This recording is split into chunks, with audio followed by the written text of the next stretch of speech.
বিসমিল্লাহির রহমানির রহিম। আসসালামু আলাইকুম। প্রিয় শিক্ষার্থীবৃন্দ, কেমন আছো? আশা করছি ভালো আছো, সুস্থ আছো। আজকে আমি নবম দশম শ্রেণীর পৌরনীতি ও নাগরিকতা বিষয়ের অষ্টম অধ্যায় থেকে সিটি কর্পোরেশনের গঠন এবং সিটি কর্পোরেশনের কার্যাবলী নিয়ে আলোচনা করব। তো শিক্ষার্থীরা, আমরা কিন্তু আমাদের গত ক্লাসে বলেছিলাম যে সিটি কর্পোরেশন, উপজেলা পরিষদ, ইউনিয়ন পরিষদ এগুলো হচ্ছে স্থানীয় স্বায়ত্তশাসিত সরকার ব্যবস্থা। তো শিক্ষার্থীরা, আমরা একটু আবারও জেনে নিই স্থানীয় স্বায়ত্তশাসিত সরকার কি। স্থানীয় স্বায়ত্তশাসিত সরকার বলতে বোঝায় এমন ধরনের সরকার ব্যবস্থা যা ছোট ছোট এলাকায় স্থানীয় প্রয়োজন মেটাবার জন্য জনগণের নির্বাচিত প্রতিনিধিদের দ্বারা গঠিত ও আইনের মাধ্যমে ক্ষমতা প্রাপ্ত সংস্থা। আমাদের দেশের ইউনিয়ন পরিষদ, জেলা পরিষদ, উপজেলা পৌরসভা ও সিটি কর্পোরেশন স্থানীয় স্বায়ত্তশাসিত সরকারের উদাহরণ।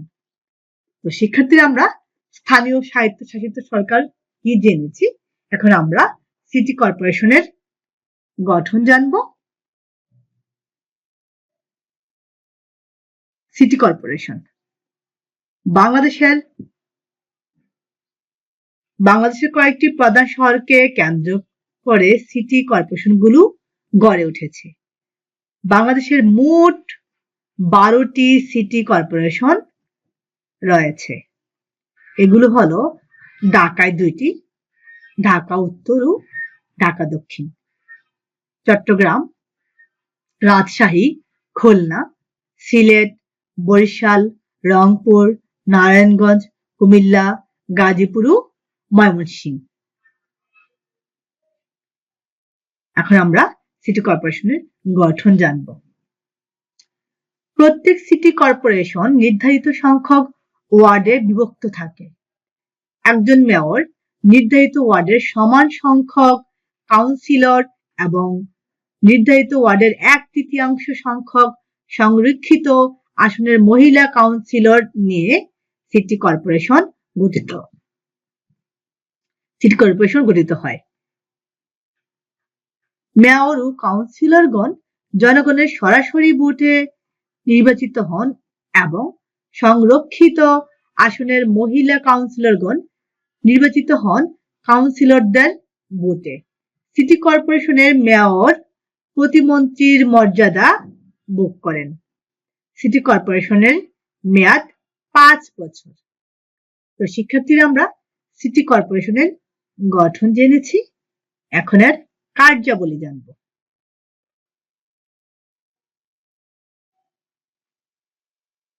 কার্যাবলী: মহানগর এলাকার শান্তি শৃঙ্খলা রক্ষা, বিভিন্ন সমস্যার সমাধান এবং উন্নয়নের জন্য সিটি কর্পোরেশন বিভিন্ন গুরুত্বপূর্ণ কাজ সম্পাদন করে থাকে। নিচে তা আলোচনা করা হলো। 1. সিটি কর্পোরেশন মহানগরীর রাস্তাঘাট নির্মাণ ও রক্ষণাবেক্ষণ করে। মোটর গাড়ি, বাস, ট্রাক ছাড়া অন্যান্য যানবাহনের লাইসেন্স প্রদান করে এবং রাস্তা যানবাহন চলাচল নিয়ন্ত্রণ করে। 2. জনস্বাস্থ্য রক্ষার জন্য সিটি কর্পোরেশন নালা নর্দমা, রাস্তাঘাট, আবাসিক এলাকা পরিষ্কার পরিচ্ছন্ন রাখা, ময়লা আবর্জনা ফেলার জন্য ডাস্টবিন নির্মাণ, বিভিন্ন স্থানে শৌচাগার, স্বাস্থ্যসম্মত পায়খানা ইত্যাদি নির্মাণ করে।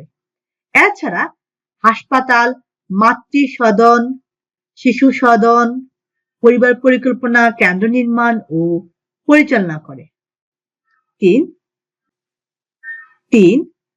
জনগণের জন্য নিরাপদ খাওয়ার পানি সরবরাহ, কূপ ও নলকূপ খনন এবং আবদ্ধ পানি নিষ্কাশনের ব্যবস্থা করে। 4.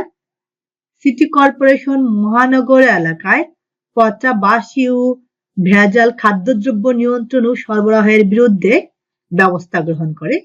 খাদ্য ও পানীয় সরবরাহ নিয়ন্ত্রণ করে। খাদ্য ও পানীয় প্রস্তুত, আমদানি ও নিয়ন্ত্রণের ক্ষেত্রে লাইসেন্স প্রদান করে।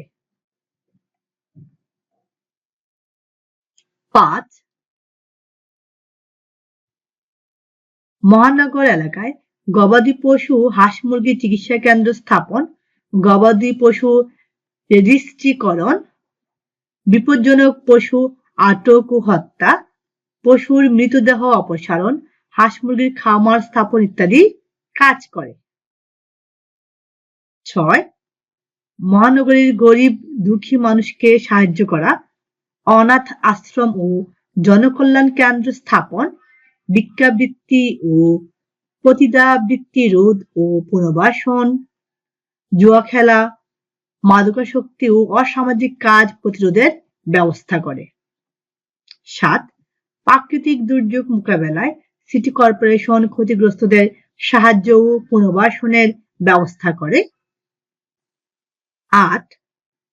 মহানগরীর নিরক্ষরতা দূরীকরণের জন্য বয়স্ক শিক্ষা কেন্দ্র, নৈশ বিদ্যালয় স্থাপন করে। শিক্ষা বিস্তারের জন্য নতুন প্রতিষ্ঠান স্থাপন, শিক্ষা প্রতিষ্ঠানে অনুদান প্রদান, হোস্টেল নির্মাণ, বৃত্তি প্রদান, পাঠাগার নির্মাণ ও পরিচালনা ইত্যাদি কাজ করে। 9.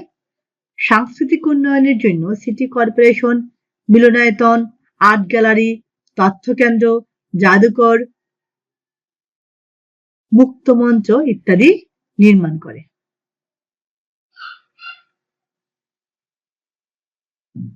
10. মহানগরের পরিবেশের উন্নয়ন ও সৌন্দর্য বর্ধনের জন্য সিটি কর্পোরেশন রাস্তার পাশে ও উন্মুক্ত স্থানে বৃক্ষরোপণ ও বন সংরক্ষণ করে, জনসাধারণের অবকাশ যাপনের জন্য উদ্যান নির্মাণ করে। 11.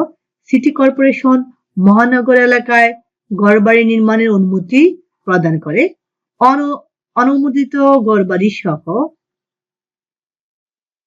সকল স্থাপনা ভেঙে দেয় এবং অবৈধ দখলদার উচ্ছেদের ব্যবস্থা করে। 12. সিটি কর্পোরেশনের জন্ম মৃত্যু নিবন্ধন করে। 13. মহানগরীর শান্তি শৃঙ্খলা বজায় রাখার জন্য সিটি কর্পোরেশন ছোটখাটো বিচার কাজ সম্পাদন করে। বিবাদ মীমাংসা ও মহল্লায় শান্তি রক্ষার জন্য শান্তিরক্ষী নিয়োগ করে। মহানগরীতে চুরি ডাকাতি, হাইজ্যাক রোধ ও সন্ত্রাস দমনে প্রয়োজনীয় ব্যবস্থা গ্রহণ করে। 14. সর্বোপরি মহানগরীর সার্বিক উন্নয়নের জন্য সিটি কর্পোরেশন উন্নয়ন পরিকল্পনা গ্রহণ ও বাস্তবায়ন করে। তো শিক্ষার্থীরা আমরা সিটি কর্পোরেশনের কার্যাবলী জেনেছি, এখন আমরা আয়ের উৎস জানব। আয়ের উৎস: ক. সিটি কর্পোরেশন কর্তৃক আরোপিত যে কোনো কর, উপকর, টুল ও ফিস ইত্যাদি। খ.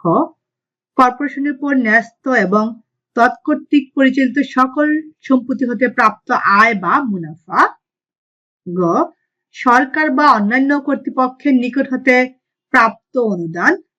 ঘ. স্থানীয় কর্তৃপক্ষ বা অন্য কোনো প্রতিষ্ঠান বা ব্যক্তি বিশেষ কর্তৃক প্রদত্ত দান। উ. কর্পোরেশনের উপর ন্যস্ত সব ট্রাস্ট হতে প্রাপ্ত আয়। চ. কর্পোরেশনের অর্থ বিনিয়োগ হতে প্রাপ্ত মুনাফা। ছ. অন্যান্য উৎস হতে প্রাপ্ত অর্থ। ঝ. আইনের অধীন অর্থদণ্ড থেকে প্রাপ্ত অর্থ ইত্যাদি। তো শিক্ষার্থীরা আমরা সিটি কর্পোরেশনের গঠন জেনেছি, এর কার্যাবলী জেনেছি এবং আয় উৎস জেনেছি। আশা করছি আজকের পাঠের বিষয়বস্তু বুঝতে পেরেছো। তো সবাই ভালো থাকো, সুস্থ থাকো। আল্লাহ হাফেজ।